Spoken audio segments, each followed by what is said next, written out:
Ja nazywam się Zuzanna Cichocka, jestem architektem z zamiłowania, z wykształcenia i z zawodu i stworzyłam ten kanał, żeby podzielić się z Wami moją wiedzą w tym temacie. Dzisiaj temat właściwie rzeka. Na pewno to nie będzie jedyny film, który na ten temat nakręcę, ale że jest pierwszy, to zacznijmy od ogólników. Zacznę taką dygresją. Często dostaję telefony albo pytania: proszę Pani, czy ta lampa, na przykład zdjęcie, będzie pasowała do mojego wnętrza? Ja mam taki moment milczenia, jak słyszę takie pytanie, bo jestem tak zaskoczona i tyle informacji przebiega i tyle pytań przebiega mi przez głowę, że nie jestem w stanie na nie po prostu odpowiedzieć tak wprost. Nie da się powiedzieć, czy ta lampa pokazana na zdjęciu pasuje do wyimaginowanego wnętrza. Nie da się powiedzieć, czy ta lampa pasuje w ogóle do wnętrza, jak nie zna się kontekstu wnętrza, wielkości wnętrza, tego nad czym lub przy czym ta lampa będzie, tego jakie jest inne oświetlenie w wnętrzu, tego jaki kolor ta lampa emituje, czy ma żarówki, czy ma to zintegrowane w sobie i tak dalej, i tak dalej. Nie ma odpowiedzi na pytanie, czy ta lampa będzie pasowała, czy nie od razu. Musimy przeanalizować różny pakiet parametrów, różne informacje dotyczące projektu wnętrz i tego, co my tam jeszcze mamy, i dopiero po takiej analizie możemy odpowiedzieć, czy ta lampa faktycznie będzie pasowała do tego wnętrza. Jeżeli też Was nurtuje pytanie, jaką lampę kupić, jaki plafon, jakie oświetlenie, to koniecznie ze mną zostańcie. Ten film jest właśnie dla Was. Zanim przejdziemy do samego problemu lamp, zakupu lamp, a także ich funkcji i innych parametrów, chciałabym taki mały wstęp zrobić dotyczący w ogóle elektryki i oświetlenia w tym także. Ja elektrykę uważam za jeden z ważniejszych projektów. Dlaczego? No bo wystarczy przesunąć trochę stół i już lampa nie jest nad stołem. Wystarczy przesunąć kawałek szafki i na przykład w środek łączenia szafek trafia gniazdko. Bez dobrego projektu elektryki nie da się dobrze funkcjonować we wnętrzu i też gwarantuję, że bez tego projektu będziecie mieć zawsze jakieś problemy z ustawieniem tego oświetlenia albo z ustawieniem mebli, względem tego oświetlenia, z ilością gniazdek i tak dalej, i tak dalej. Projekt elektryki moim zdaniem super ważna sprawa i chciałam tylko to na samym początku powiedzieć, że dobrze by było przy projekcie wnętrz wszystko po kolei przemyśleć i zaprojektować. Pamiętajcie o tym, że temat oświetlenia to bardzo kompleksowy temat. Nawet są studia dotyczące tego i to jest w ogóle osobny zawód, projektant oświetlenia. Ja chcę Wam tylko naświetlić to, co pozwoli Wam wprawniej wybrać oświetlenie i uświadomi Pan pewne problemy związane z tym oświetleniem. Ustawiłam ten film w ten sposób, że przeprowadzę Was po kolei nad zastanowieniem się tego, co potrzebujecie, potem jak to się nazywa, jakie parametry powinno mieć i gdzie warto to kupić, a gdzie może tego kupować nie warto. Więc zostańcie ze mną do samego końca, bo wszystkie te informacje są bardzo istotne, żeby je złączyć razem i finalnie wybrać odpowiednio tą Waszą najlepszą i najlepiej dopasowaną lampę. Na samym początku zastanówmy się, czego potrzebujecie. To jest pytanie kluczowe. Ja dzielę oświetlenie, żeby łatwiej mi było wyjaśnić jego funkcję, na 3 grupy. To nie jest jakaś zasada architektoniczna, tylko to jest moje grupowanie tego oświetlenia w taki sposób, żeby łatwiej wytłumaczyć jego funkcję we wnętrzu. I grupa numer 1 to grupa oświetlenia do szukania szkieł kontaktowych. Od początku się uśmiecham, lubię tą nazwę dla tego oświetlenia, inaczej możecie je nazwać oświetleniem głównym. Czyli tym oświetleniem, które służy nam we wnętrzu do oświetlenia na przykład całego pomieszczenia albo całego korytarza. I jest to oświetlenie, które ma ewidentnie funkcję techniczną, bo potrzebujemy tego oświetlenia do tego, żeby na przykład coś znaleźć, albo posprzątać, albo dobrze doświetlić przestrzeń, zależnie od tego, czy lubicie, czy nie lubicie doświetloną przestrzeń, takie oświetlenie zawsze Wam się przyda. I to jest oświetlenie główne, które mamy w przestrzeni wnętrza danego pokoju, czy w ogóle danych przestrzeni, które musimy zaprojektować. W tym oświetleniu istotna jest głównie moc i parametry, które nam pokazują, czy to oświetlenie wystarczająco doświetli nam przestrzeń, natomiast cała struktura tego oświetlenia może być zupełnie neutralna. Kolejna grupa oświetleń to oświetlenia funkcyjne i kreujące. Ja w ten sposób nazywam wszystkie oświetlenia, które coś nam dają we wnętrzu, czyli albo tworzą nam atmosferę, albo coś zasłaniają, bo na przykład tam jest mniej światła, albo doświetlają jakąś ścianę, bo chcemy to doświetlić, albo funkcyjne, czyli na przykład doświetlają nam obraz, albo doświetlają nam biblioteczkę, albo oświetlają nam na przykład wnętrze szafy, albo oświetlają nam jakieś dodatkowe punkty, typu na przykład światło pod szafkami kuchennymi, czy szafkami, które chcemy jak gdyby doświetlić od środka, na przykład gablotami lub innymi. To jest światło, które ważne jest, jaką ma moc, jaką ma jakość, ale to też nie jest główne oświetlenie, czyli nie musi być bardzo mocne i spełniać wszystkich parametrów dotyczących oświetlenia głównego. Musi za to spełniać wszystkie nasze pomysły dotyczące funkcji i kreowania, czyli musi albo coś oświetlać funkcyjnie, albo kreować nam pewną atmosferę we wnętrzu lub ukrywać na przykład pewne elementy we wnętrzu. Kolejna grupa oświetleń to oświetlenia dekoracyjne. I tutaj jest pełno różnych możliwości, bo te oświetlenia stricte ani nie oświetlają nam całego pomieszczenia, ani nie służą nam funkcyjnie na przykład do czytania albo do oświetlenia blatu kuchennego, ani nie kreują przestrzeni jako takiej, czyli nie rzeźbią tej przestrzeni, nie wycofują jakiejś ściany, nie doświetlają obrazów, tylko mają funkcję dekoracyjną. Po prostu najprościej mają być ładne i wprowadzać klimat do wnętrza. I to oświetlenie, w nim nie jest istotna czy moc, czy parametry. W nim bardziej jest istotne to, że ładnie wyglądają, to, że ciekawy dają efekt świetny, to, że mają ciekawe kolory, to, że wprowadzają klimat wyjątkowy do tego wnętrza. I takie oświetlenie jest niezbędnie ważne, żeby dopełnić te dwa pozostałe. I z tymi trzema grupami ja zawsze pracuję i moim zdaniem w każdym z wnętrz, które wyposażamy w oświetlenie, te trzy bazowe grupy powinny się znaleźć, żeby wnętrze było bogatsze i ciekawsze, jeżeli chodzi o światło. Tutaj taka ciekawa dygresja a propos zasad. Wiecie, że ja nie jestem specjalnie zasadnicza, jeżeli chodzi o pewne elementy, te wszystkie wysokości i to, co jest podawane czasami. Ja uważam, że to jednak jest dość indywidualna sprawa i nie zawsze można podać pewne wysokości, typu, że lampa powinna być tyle od stołu, a pomiędzy lampami powinno być tyle i tyle, bo to zależy od konkretnego materiału. Natomiast jest taka ciekawa zasada i może Wam się przyda, która mówi, że w wnętrzu powinno być od 5 do 7 źródeł różnych światła. To trochę nawiązuje do tych moich grup.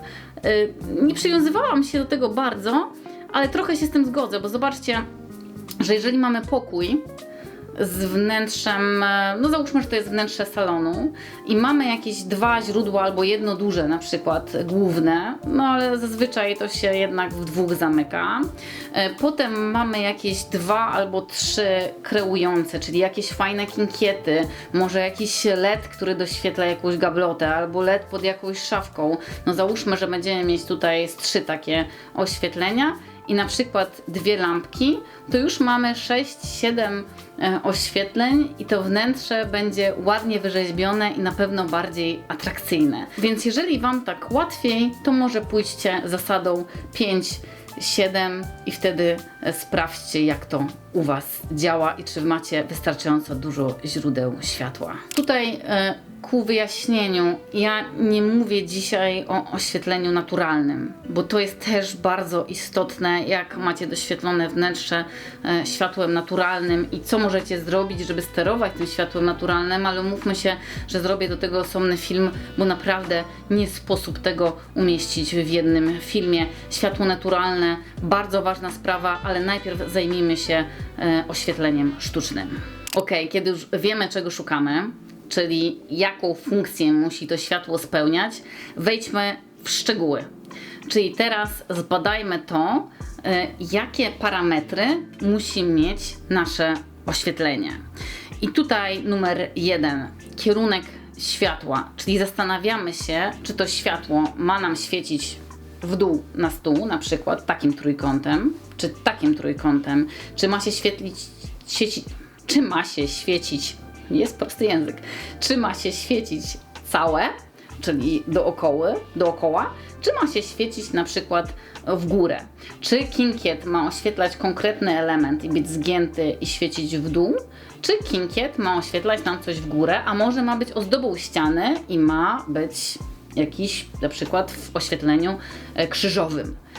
Tutaj bardzo istotne jest, jaki kierunek i jakie przede wszystkim cienie uzyskujemy z tego oświetlenia. Kolejny parametr to oczywiście moc tego oświetlenia i tutaj ja zazwyczaj projektuję z oświetleniem LEDowym w tej chwili, bo jest to oświetlenie dość oszczędne i dość powszechne.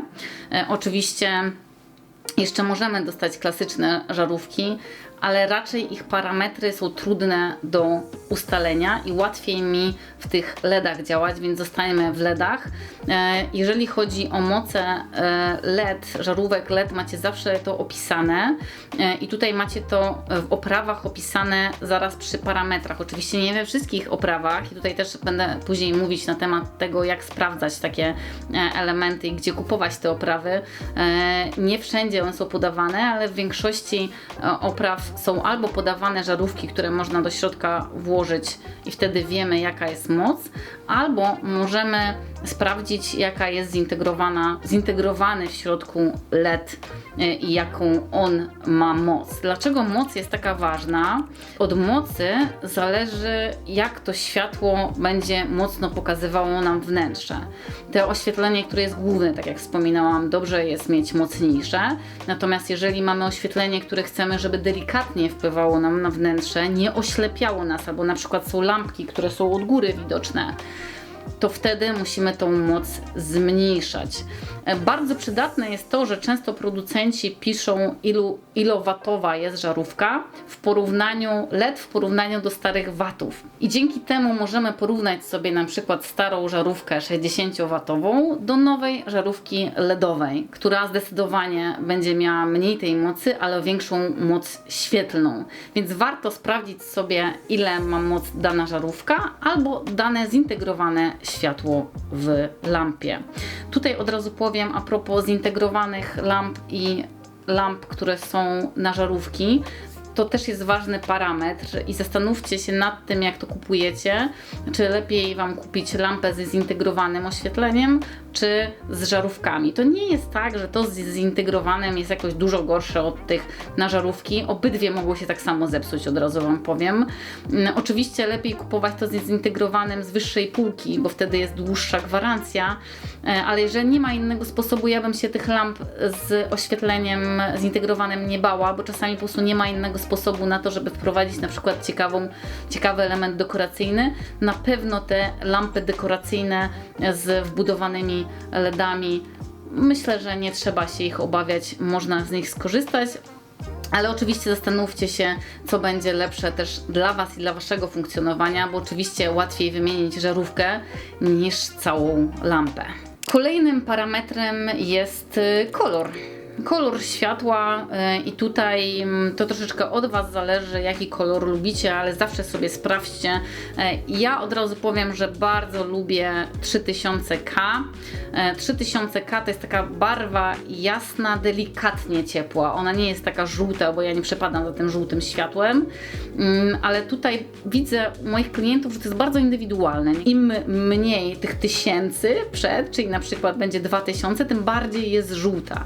Im więcej tych tysięcy, tym bardziej jest zimna, bardziej niebieska. Z ciekawostek 6000K jest to światło do fotosyntezy. Jakbyście chcieli, bo ono jest najbardziej zbliżone do oświetlenia słonecznego, jakbyście chcieli doświetlić sobie rośliny, żeby w nich zachodziła fotosynteza, to właśnie przy 6000K ona zachodzi.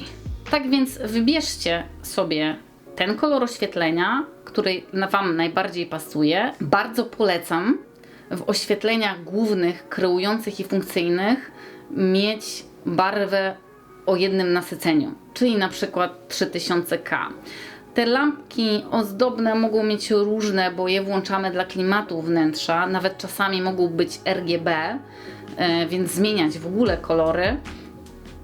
Ale nimi bym się tak bardzo nie przejmowała jak tymi dwoma pierwszymi grupami, w których naprawdę bardzo polecam, żebyście mieli ten sam odcień, tą samą barwę. Bardzo ważnym parametrem w oświetleniu jest wodoszczelność. I tutaj bardzo istotne jest to szczególnie do łazienek. Od razu Wam powiem, że teoretycznie dobrze jest używać w łazienkach przynajmniej szczelności IP44. Tą szczelność właśnie wyraża się tym współczynnikiem IP. Ja tutaj akurat powiedziałam 44, bo to jest pierwsze, które daje jakąkolwiek szczelność, czyli bryzgoodporność tak zwaną, czyli z tym parametrem możecie umieszczać oświetlenie gdzieś, gdzie ewentualnie trochę pokapie na nie woda. Nie będzie leciał strumień, tylko trochę pokapie. Te parametry idą sobie w górę, IP54, IP65 to już jest parametr, który pozwala nam lać wodę po danej lampie. I idą też w dół, tracąc tą wodoszczelność prawie w ogóle. Tutaj bardzo ważna sprawa, żeby tak dobrać to oświetlenie, żeby nie było narażone na tą wodę w miejscach, w których faktycznie jest narażone, ale niekoniecznie moim zdaniem trzeba używać tych parametrów super wodoodpornych w całej łazience.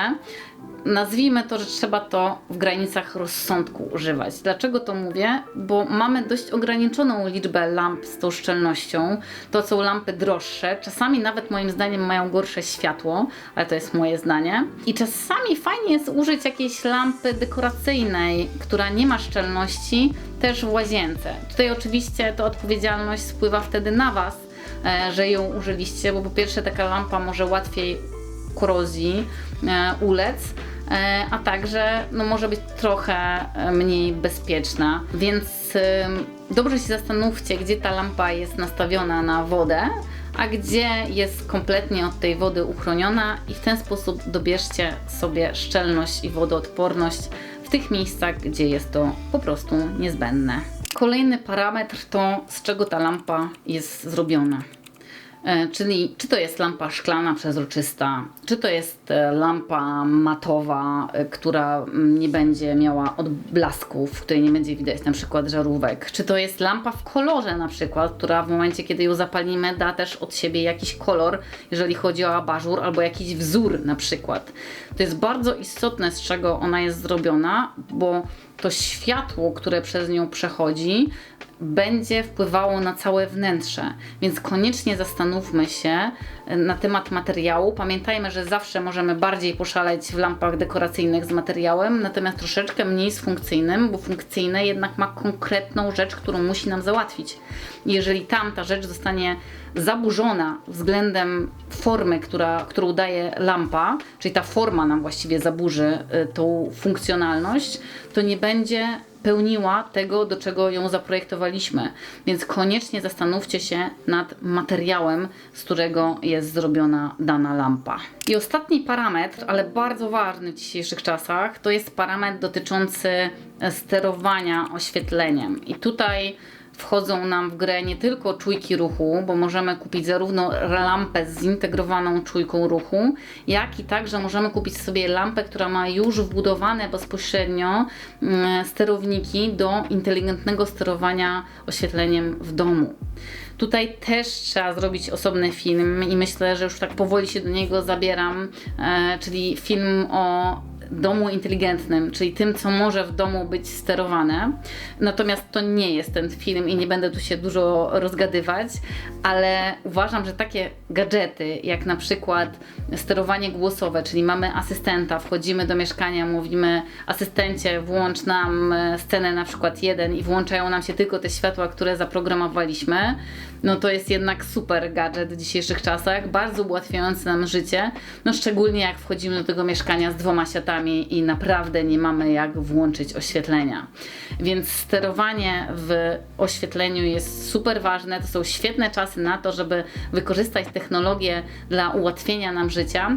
Sprawdźcie zawsze, czy jest to wbudowane w lampę, albo czy jest możliwość wbudowania takiego sterowania w lampę, tudzież podłączenia lampy do takiego sterowania. Jedna z projektantek oświetlenia powiedziała, że brak sterowania, możliwości przyciemniania i rozjaśniania światła jest tak samo męczący jak brak sterowania dźwiękiem i głośnością dźwięku. Ja się z tym w 100% zgodzę. Jeżeli macie taką możliwość wprowadzenia sterowania oświetlenia nie tylko włącznikami, czyli włączamy i wyłączamy to światło, bo to też jest sterowanie, ale także sterowania tego na przykład z pilota albo ze smartfona, uważam, że to jest świetny pomysł na to, żeby zmieniać wnętrze zarówno kolorystycznie, jak i jeżeli chodzi o klimat i także w ogóle zmieniać przestrzeń tym oświetleniem. Jeżeli macie taką możliwość, zastanówcie się nad tym i wprowadźcie takie sterowanie u Was. Wiemy już, do czego potrzebujemy, wiemy, jakie moce chcemy, kolory chcemy, faktury i tak dalej, to teraz zaczynamy szukać w internecie tych lamp. I wiem, że może to, co powiem w tej chwili, będzie banalne, ale nie wydaje mi się, bo często widzę, że moi klienci mają problem z nazewnictwem lamp i później ciężko im tego wyszukać w internecie. Więc teraz przejdziemy po takich grupach oświetlenia, żebyście wiedzieli, co macie gdzie znaleźć. Jak wchodzicie na taką stronę producenta oświetlenia, to macie pewne grupy oświetlenia. Lampy sufitowe to jest grupa numer 1 i tutaj są wszystkie lampy, które możemy zamocować na suficie, czyli nie tylko plafony, to są takie lampy mocowane najbliżej sufitu, ale także zwisy, ja nazywam zwisy albo żyrandole, albo lampy zwisające, czyli wszystkie lampy, które nam zwisają, to też jest oświetlenie sufitowe. Mamy też oświetlenie, które możemy sobie zamontować, to już się nazywa systemowe, ale też jest właściwie sufitowe, czyli oświetlenie szynowe, które możemy łączyć w systemach i takimi szynami na suficie montować w tych szynach różne punkty, a także zwisy. To jest bardzo fajne oświetlenie, często go używam. Nie zapomnijcie tej nazwy, czyli oświetlenie szynowe. Jest tego bardzo dużo na rynku, jest dużo systemów. Pamiętajcie o tym, że każde systemy pasują do siebie, zazwyczaj nie pasują do swojej konkurencji, więc warto to przy zakupie sprawdzić. I mamy też oświetlenie tutaj natynkowe, czyli takie, które możemy sobie zamontować na suficie i takie, które możemy wpuścić w sufit, czyli wpuszczane, czy spoty sufitowe, czy wpuszczane punkty oświetleniowe, nawet plafony. I to oświetlenie wpuszczane w sufit, pamiętajcie, że musimy gdzieś wpuścić. Nie możemy go tak po prostu zamontować na gołym suficie, więc albo muszą być przygotowane otwory w suficie, ale to musi być obliczone przez konstruktora, albo musimy to montować w suficie podwieszanym, więc nie w każdym momencie możecie wykorzystać oświetlenie wpuszczane w sufit. W większości przypadków trzeba montować oświetlenie tak zwane natynkowe, sufitowe. Do tego mamy także lampy tak zwane kinkiety. One są wymiennie nazywane ze względu na nazwy zagraniczne, często tłumaczone bezpośrednio na polski. Czasami są nazywane po prostu lampami ściennymi, wall lamp. I tutaj to są te wszystkie oświetlenia, które oświetlają nam obrazy czy różne elementy znajdujące się w płaszczyźnie na ścianie, czyli wystają w ten sposób, że świecą góra, dół i w boki. Kolejne oświetlenie to lampy podłogowe. Do lamp podłogowych pamiętajcie, że nie jest nam potrzebny kabel wystający ze ściany, tylko to są lampy, które zazwyczaj mają swoją wtyczkę, więc raczej potrzebne nam jest gniazdko. I lampy podłogowe to są wszystkie te lampy, które są wysokie, zazwyczaj są dość wysokie i stają nam przy fotelu, przy sofie, przy różnych elementach i są troszeczkę od nich wyższe. Dlaczego mówię o tej wysokości? Bo mamy też lampy biurkowe, albo też zwane stołowymi i są to lampy, które są mniejsze i stawiamy je na przykład stoliku nocnym przy łóżku, albo na stoliku kawowym, albo gdzieś na jakiejś komodzie. Jeżeli prawidłowo określicie nazwę, wtedy łatwiej znajdziecie lampę i może banalne rzeczy Wam mówię, ale uwierzcie mi, że dzięki tym nazwom, które Wam teraz powiedziałam, łatwiej będzie Wam znaleźć te lampy, bo wpisujecie określoną lampę. I już jesteśmy prawie na półmetku i zaraz będziemy kupować lampy. No i teraz jak już mamy kupić lampę, no to zawsze pytanie, gdzie tą lampę kupić? Powiem Wam, że nie chcę opowiadać tutaj o sklepach. Jeżeli bardzo jesteście zainteresowani tym, gdzie kupuję te sklepy, napiszcie mi wiadomość w komentarzu, no może zrobię taki film na temat firm, ale jak jesteście zainteresowani, to napiszcie mi taką informację, ja Wam podam sklepy. Ja je podzielę w tej chwili na takie ogólne sklepy, które łatwo znaleźć w internecie, czy łatwo znaleźć tych dystrybutorów, więc pewnie wpadniecie na to, co jest co. Po to, żebyście wiedzieli, jaką jakość tego oświetlenia za daną cenę macie i w co warto zainwestować, a gdzie możecie trochę zaoszczędzić przy wyborze. I podzieliłam tutaj te oświetlenie na 3 grupy. I są to oświetlenia tak zwane marketowe, czyli oświetlenie, które możecie kupić w różnych marketach, które mamy na rynku. Tutaj od razu powiem, że ja nie jestem tego fanem. To nie jest tak, że nie jestem fanem marketów, bo czasami naprawdę bardzo dobre rzeczy można tam upolować, ale jeżeli chodzi o oświetlenie, mam pewne duże problemy z zakupami w tych sieciach, ponieważ nie mam wystarczająco dużej informacji na temat oświetlenia, które kupuję. Czasami nawet jak patrzę na jakiś parametr danej czy lampy, czy danego kinkietu, czy czegokolwiek, co próbuję kupić, nie ma na przykład informacji na temat mocy albo koloru. Jest tylko na przykład napisane ciepłe, zimne i to wszystko. Wiecie, dla mnie to nie jest wystarczająca informacja, a czasami w ogóle tych informacji nie ma. Więc mimo, że ceny są dość przystępne, ja bardzo niechętnie kupuję w tych miejscach oświetlenie i jeżeli kupujecie, musicie być gotowi na to, że jest to raczej eksperyment, bo czasami zdarza się tak, że przynosicie coś do domu i to zaświeci i będzie ok, a czasami naprawdę jest to nietrafiony zakup i trzeba to zwrócić. Kolejna grupa to jest grupa na pewno ogromna, bo ja to nazywam sprawdzone Chińczyki. Nie żartuję, nazywam to naprawdę sprawdzone Chińczyki. Błagam, nie wypominajcie mi tej nazwy, to jest naprawdę taka nazwa, która świadczy o tym, skąd pochodzą te produkty i czy ja ich używałam, czy ja je znam, czy się sprawdziły te produkty z danych firm. I na rynku polskim jest bardzo dużo firm internetowych, które ściąga te oświetlenie właśnie z Chin i te firmy są już tutaj ustabilizowane, ja mam pewne produkty, które się sprawdziły i powiem szczerze, że dość często znajduję tam bardzo dobre elementy i bardzo dobre oświetlenie i prawie nigdy nie jestem zawiedziona. Ale tutaj jedno ale, że czasami jest tak, że jakieś oświetlenie stamtąd jest bardzo dobre, a zamawiam coś innego i troszeczkę ma gorszą jakość albo nie świeci tak, jakbym chciała. Tutaj też warto pamiętać o tym, że zawsze można zamówić to oświetlenie, sprawdzić, czy się sprawdza u nas, czy faktycznie ma te parametry, bo te parametry są już wypisywane zazwyczaj na stronach producentów i jest to dokładnie robione niż w tych marketowych oświetleniach. Czy to faktycznie się zgadza z tym, co było opisane. No jeżeli się nie zgadza, zawsze możemy odesłać i powiedzieć, że te parametry się nie sprawdzają i chcemy to albo wymienić, albo oddać najzwyczajniej w świecie. Ale naprawdę zdarzają się produkty, które są dobrej jakości. Ja na przykład mam takie swoje ulubione oświetlenie punktowe, które jest naprawdę super.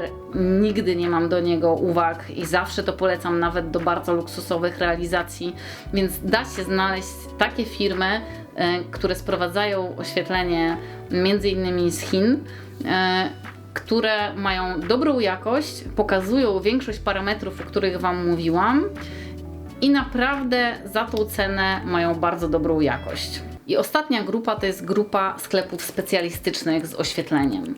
I jest to grupa, z której ja bardzo lubię korzystać i jest to spowodowane tym, że oni po prostu mają swoich projektantów, a oświetlenie mają obliczone co do każdego po prostu luksa, czy idealnie do koloru, który potrzebujemy. Takie firmy dają nam możliwość nie tylko zakupu oświetlenia, ale także robią obliczenia, które pokazują nam, czy dane oświetlenie spełni nasze wymogi. Nie jesteśmy tego w stanie zrobić na tańszym oświetleniu, ponieważ nie wszystkie parametry są wprowadzone do programów, które to obliczają, a także te firmy nie oferują takiego obliczania. Więc tutaj te specjalistyczne firmy, są dystrybutorzy zazwyczaj takich dużych firm oświetleniowych, mają dużo więcej zasobów, dzięki którym mogą nam sprawdzić to, czy to oświetlenie będzie lepiej lub gorzej działało u nas w zestawieniach różnych, których użyliśmy.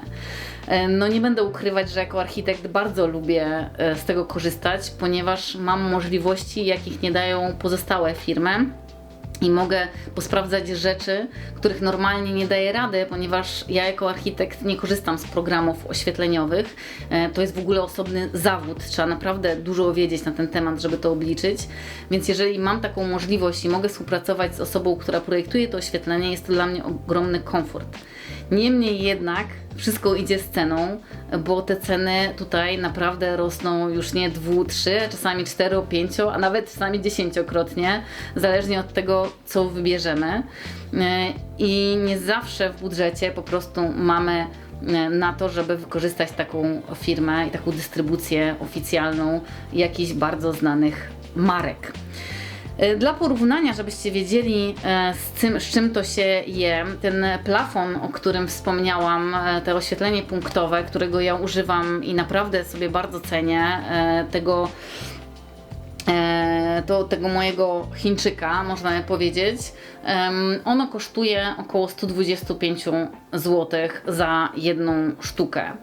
Takie oświetlenie u takiego dystrybutora oświetlenia w podobnym kształcie, podobnej jakości kosztuje około 450 zł. Oczywiście ma kilka parametrów, których nie ma, tam to tańsze oświetlenie, ale powiem szczerze, że radzę sobie zarówno z jednym, jak i z drugim. Ale widzicie tutaj ogromną różnicę, 125 zł, a 400-500 zł, no to tutaj mamy 4 oświetlenia w tej cenie jednego punktu oświetleniowego, więc zawsze warto się zastanowić, jeżeli kupujecie oświetlenie, żeby na przykład pomieszać te grupy, że jeżeli potrzebujemy czegoś naprawdę specjalistycznego i naprawdę dobrze przeliczonego, to bierzemy na przykład wyższej jakości oświetlenie tam, gdzie jest to nam bardziej potrzebne i tam, gdzie jest więcej parametrów, którymi możemy to obliczyć. A tam, gdzie to oświetlenie bardziej chodzi nam na przykład o dekorację, czy bardziej chodzi nam o to, jak ono wygląda, czy jakie cienie daje, zawsze możemy pomyśleć o na przykład oświetleniu, które jest troszeczkę tańsze, ale za to ciekawsze w dekoracji. I w ten sposób możemy stworzyć, miksując te tańsze oświetlenia z tymi droższymi, możemy stworzyć sobie przepiękną realizację w odpowiednim naświetleniu. Udało się dotrzeć do finału. Mam nadzieję, że teraz wiecie dużo więcej i macie łatwiejszy wybór w oświetleniu i w Waszych decyzjach dotyczących zakupu. Pamiętajcie o tym, że kluczem do stworzenia takiej przytulnej przestrzeni jest właśnie dobry dobór oświetlenia. Nie bójcie się dobierać tego tak, jak Wam opowiadałam, czyli tymi różnymi funkcjami. funkcjami oświetlenia głównego, kreującego, funkcyjnego czy dekoracyjnego. Pamiętajcie o tym, że przeplatając te różne oświetlenia możecie stworzyć naprawdę z bardzo skromnego wnętrza wasz pałac świetlny, a na pewno przestrzeń, w której będziecie się świetnie czuli. Taką przestrzeń powinniście też dostosować do siebie, bo to jest najbardziej istotne. Dla przykładu powiem Wam, że ja bardzo nie lubię górnego oświetlenia i jak tylko przychodzę z pracy, włączam sobie te oświetlenie boczne i właściwie przy takim delikatnym, ja to nazywam ambiencie, czyli takim delikatnym, rozproszonym świetle się dobrze czuję. Ale mam takich znajomych, którzy uwielbiają oświetlenie górne i włączają wszystkie światła naraz i dopiero wtedy się dobrze czują. To wszystko jest w nas. Mam nadzieję, że dzięki filmikowi, dzięki znajomości samego siebie będziecie mogli taką przestrzeń jak najlepiej dla Was zaprojektować. Tego Wam życzę. A tymczasem zapraszam do komentowania. Z chęcią zrobię film specjalnie dla Was. Już widziałam ostatnio fajne komentarze i już się szykuję na nakręcenie filmu w tym temacie, ale jak macie coś, co Was nurtuje, czego nie wiecie i chcielibyście się dowiedzieć, koniecznie mi skomentujcie, bo ja z chęcią zrobię film specjalnie dla Was. Gdzieś jest subskrypcja, taki dzwoneczek, klikajcie. To mi nie tylko pomaga i pokazuje, że oglądacie, motywuje mnie do tego, żeby kręcić następne, ale także Wam pomaga w tym, żebyście nie przeoczyli następnego odcinka. Życzę Wam wspaniałego oświetlenia, a tymczasem do zobaczenia.